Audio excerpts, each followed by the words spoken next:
नमस्कार. हे बघा आता आषाढ चालू आहे तर म्हटलं जरा आपण हे आषाढ तळायचं आहे तर आता हे रताळ्याच्या म्हटलं पुऱ्या करते मी. तर हे मी रताळे उकडून घेतलेत आणि आता याचे सालाकडून आपल्याला एक किसून घ्यायचे. त्याच्यासाठी इथे मी गव्हाचं पीठ पण घेतलंय, साखर मिक्सरला बारीक करून घेतली आहे, हे आपले सफेद तीळ घेतलेत आणि आपलं चवीनुसार मीठ.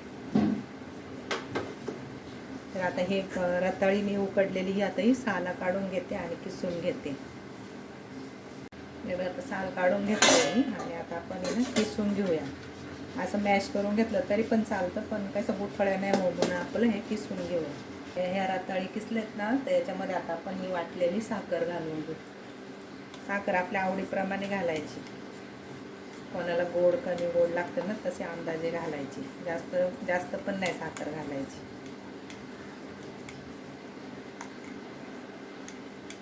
आता इथं मी 2 रताळी घेतली होती, तर मी अर्धी वाटी अशी मीडियम साईजची साखर घेतली आणि त्याच्यामध्ये 2-3 वेलची वाटलेली आहेत. आणि आता याच्यामध्ये आपण हे गव्हाचं पीठ आहे ना, हे थोडं थोडं करून घालायचं आहे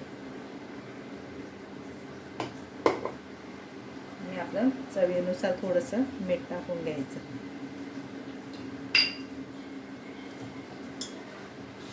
याचा असा ना घट्टसर गोळा बनवायचा. पीठ आपल्याला एकदम टाकायचं नाही,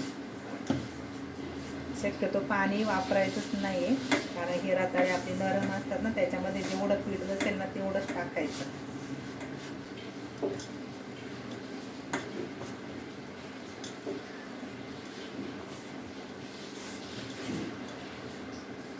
तसं मस्त असं घट्टसर गोळा आपला झाला आहे.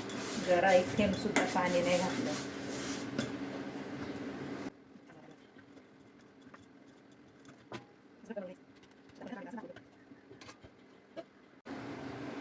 आता 10 मिनिटं होऊन गेली. आपण आहे ना त्याच्या पुऱ्या लाटून घेऊ. छान असं पीठ भिजलंय. असा एक गोळा घ्यायचा,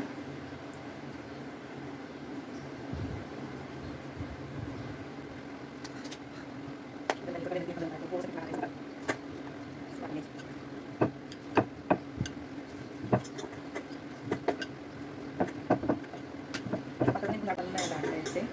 आता आपल्या याच्यावरती ना हे सफेद तीळ टाकून घ्यायचे.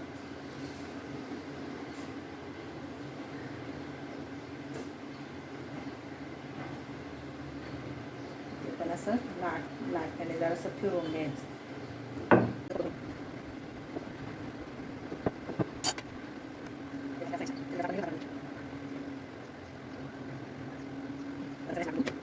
आता आपलं तेल आता तापायला ठेवलं, तर बघूया आपण तापलंय का. तेल मस्त तापलंय. मग आपल्या पुऱ्या पण सगळ्या बनवून झाल्या. आता आपण एक एक पुरी याच्यामध्ये सोडून घेऊ.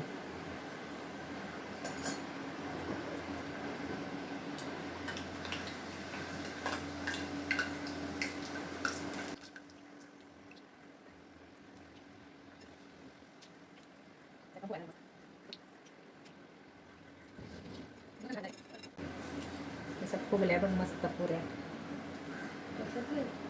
रताळीच्या. हे बघा तयार झाल्या आपल्या रताळ्याच्या पुऱ्या. कशी वाटली तुम्हाला रेसिपी नक्की कमेंट करून सांगा. व्हिडिओ आवडल्यास लाईक करा, शेअर करा, कमेंट करा, सबस्क्राईब करा. थँक्यू.